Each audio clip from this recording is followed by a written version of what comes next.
Hello बच्चों, चलिए प्रश्न को पढ़ते हैं और समझते हैं। प्रत्येक फलन का x के सापेक्ष अवकलन कीजिए। और हमें फलन दिया है x प्लस 1/x और पूरे की घातांक है 3। प्रश्न को हल करने से पहले हम प्रश्न के लिए मुख्य अवधारणा लिख लेते हैं। तो प्रश्न के लिए मुख्य अवधारणा जिसकी सहायता से हम इस प्रश्न को हल करेंगे, तो ये मैंने लिख दी है मुख्य अवधारणा। देखिए, मुख्य अवधारणा में सबसे पहले हम अवकलन का एक सूत्र लिखेंगे जिसका उपयोग यहाँ पर किया जाएगा। d/dx एक्स की घातांक n, इसका अवकलन होता है n एक्स की घातांक n-1 के बराबर। तो ये बात आप याद रखें इस प्रश्न के लिए।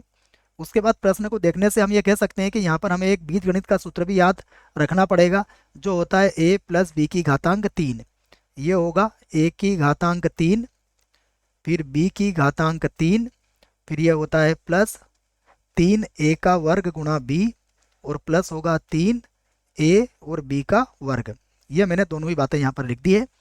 आइए प्रश्न को y के बराबर मानेंगे और फिर इसका अवकलन करेंगे। तो लिखा मैंने माना, हमारा जो प्रश्न है वो y के बराबर है। तो y बराबर कितना हो जाएगा, x प्लस 1/x और उसकी घातांक कितनी है 3। तो सबसे पहले हम इसको सूत्र से खोलेंगे। तो ये हो जाएगा y बराबर, ये बनेगा x की घातांक 3 प्लस ये होगा 1/x की घातांक 3। उसके बाद होगा 3, देखिए a का वर्ग है, a का वर्ग है अर्थात x का वर्ग हो जाएगा, और गुणा 1/x हो जाएगा, प्लस फिर होगा 3, a का मान है x तो ये x हो जाएगा, और b का वर्ग है अर्थात 1/x का वर्ग हमें यहाँ पर मिल जाएगा। तो इसको और हल कर लेते हैं। तो यहाँ मिलेगा y बराबर x की घातांक 3, उसके बाद प्लस ये हो जाएगा x की घातांक माइनस का 3।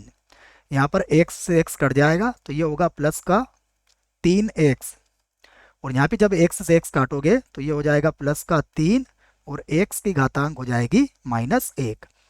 अब हम इसका x के सापेक्ष अवकलन कर लेते हैं। तो मैं लिख देता हूँ इस बात को कि x के सापेक्ष अवकलन अवकलन करने पर, यह हमने इसका x के सापेक्ष अवकलन करने पर लिख दिया है। अब कर भी देते हैं इसका अवकलन। तो ये होगा dy/dx, यहाँ पर हो जाएगा dy/dx बराबर, ये होगा d/dx x की घातांक 3 होगा, प्लस d/dx x की घातांक माइनस का 3 होगा, प्लस d/dx, देखो यहाँ कितना हो जाएगा 3x हो जाएगा, तो 3x हो गया, प्लस d/dx ये होगा 3 और x की घातांक -1 है यहाँ पर। देखिए अब हम इसका अवकलन करेंगे तो ये होगा 3 और x की घातांक 2 बन जाएगा। इसका सूत्र मैंने लिखवा दिया। यहाँ से -3 को आप आगे लाएंगे तो ये होगा -3 और x की घातांक -3 -1 -4 बन जाएगा। फिर होगा प्लस, ये होगा 3 और x का अवकलन x के सापेक्ष 1 आ जाएगा। उसके बाद देखिए यहाँ से भी आप माइनस घातांक 1 आगे आएगी तो ये होगा -3 और x की घातांक -2 हो जाएगा। अब हम इसको लिख लेते हैं, यही हमारा उत्तर है dy/dx बराबर।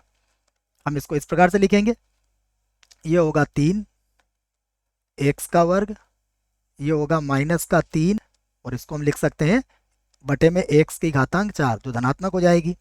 उसके बाद होगा प्लस का 3, इसको हम लिखेंगे -3 और बटे में लिख देंगे x की घातांक 2, और यही हमारे प्रश्न का उत्तर होगा। आशा करता हूँ आपको इस प्रश्न का उत्तर समझ में आया होगा। धन्यवाद।